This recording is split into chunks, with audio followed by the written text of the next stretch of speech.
Action. What up, y'all? This is Ben Solve back with another video. I am making a video, and this is going to be concerning getting into the cannabis industry.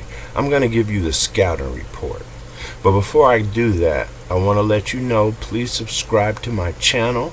Also, I left my contact information in my description. Whoever sends me your address through email, I will, look at that, I put it upside down. I will send you a sticker. Thank you, Sticker Mule. They make some really cool stickers. So yeah, if you send me your contact info, I will definitely send you a sticker. So yes, now let's get to it. Now before we get to it, I do want to make a disclaimer, because while it may seem like my scouting report is going to be negative, I'm just giving you an opinion based upon my observations as a manager in a dispensary for 2 years and my education background in HR. These steps that I've laid out are also under the assumption that you, the viewer, have basic knowledge. Strain effects, terpenes, cannabinoids, endocannabinoid system, the differences between rosins, resins, and distillates, consumption methods, medicinal benefits, and more. This is also under the assumption that you have retail experience. My next video will cover this topic more, but basically marijuana sells itself. The bud tender is basically selling the knowledge, suggestions, and experience. Your knowledge will determine how successful you will be as a bud tender. Unlike in retail clothing store where a customer can try on something to see if it fits, this is basically going to be like a blind buy. So first things first, you need to know that being in the cannabis industry or working in the cannabis industry is not like sitting at Dave's house playing the PlayStation waiting for someone to show up to get a bag. You must be willing to wear different hats. Product knowledge is a must, so be prepared to ask a lot of questions. A lot of questions. And also ask. So basically you need to listen to the customer, and you need to be able to answer their questions and also ask questions. But we'll get into that in another video. Second, most dispensaries have a high turnover rate. So once you get in, if you keep your head down and do your job, learn all the positions you can, you'll be management within a year. I can almost guarantee you that. Third, dispensaries receive about 10 to 30 resumes a week. So you have to stay relevant, which means you need to call, visit, leave more than one resume. Keep in mind you are dealing with a bunch of stoners in a very busy environment. You can easily be forgotten. Next, not all dispensaries are created equal. This is a slogan that I've coined since I've been working in the cannabis industry. I would suggest visiting dispos at least 5 times during different parts of the day, just so you can witness the workplace environment. This is very important. Now, what I mean by not all dispensaries are created equal, some dispensaries share tips, some don't share tips. I'm not a fan of sharing the tip sharing, because I believe sharing tips could create a cutthroat environment.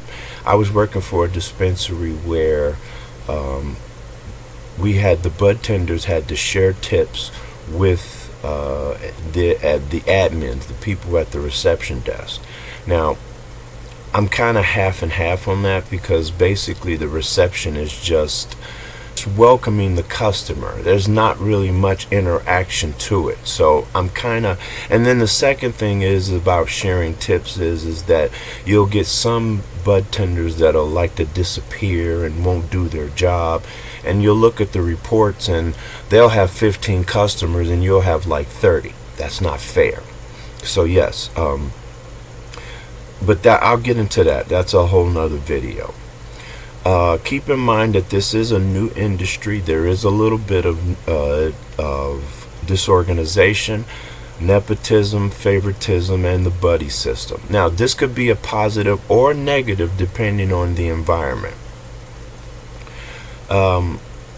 I have a dispo tier list. And what I consider a tier list as far as the speed of the amount of customers that a dispo can get. There are nitro, there are turbo, there are fast-paced, and there are steady dispensaries. And you need to figure out which dispensary would suit your needs. If you're the type of person that you need to stay busy, then you might want to go for a turbo or nitro. If you don't want to be as busy, but you want to just not as busy, but you're still going to get a high volume of customers because it's going to be steady, but it won't be as hectic because like in the nitro and turbo dispensaries, once you serve a customer, there's like 4 other customers right behind that customer. So yeah, so you need to figure out what's your fit. Now, some dispensaries, also what I was saying about not all dispensaries are created equal. Some dispos give large bonuses, some don't. Some will hire within, some won't. Some give samples for bud tenders to try, some don't. So you really need to figure out the best environment for you, because it depends. Your success will depend on an employee is only as good as their tools, supplies, and knowledge applied to the task. So it'll be very difficult to sell products. I worked for a dispensary that didn't give samples, and there were at least 200 different strains behind me that I was trying to sell, and a customer's going to ask me, well, have you tried? I haven't tried that, I'm sorry. And so customers kind of they lean on you for your expertise because they assume that you've basically tried almost everything in that dispensary. And so that's why I say not all dispensaries are created equal. You have to be able to maneuver to see what your fit is and what type of dispensary you want to work at. Now, I hope this reference guide helps you find the right dispo. My next video will be on interviewing and some of the questions you need to ask and what to be prepared for, because this is not just generally you're not just going to get one interview. You're probably going to go through 1, 2, or maybe even 3 interviews. So you need to prepare yourself for the questions that's going to be asked. And like I said before, this is all under the assumption that you already have basic knowledge. So I hope this video helps. If you have any questions about what I've just discussed, please feel free to contact me and I will answer your questions. Thank you very much. Peace out.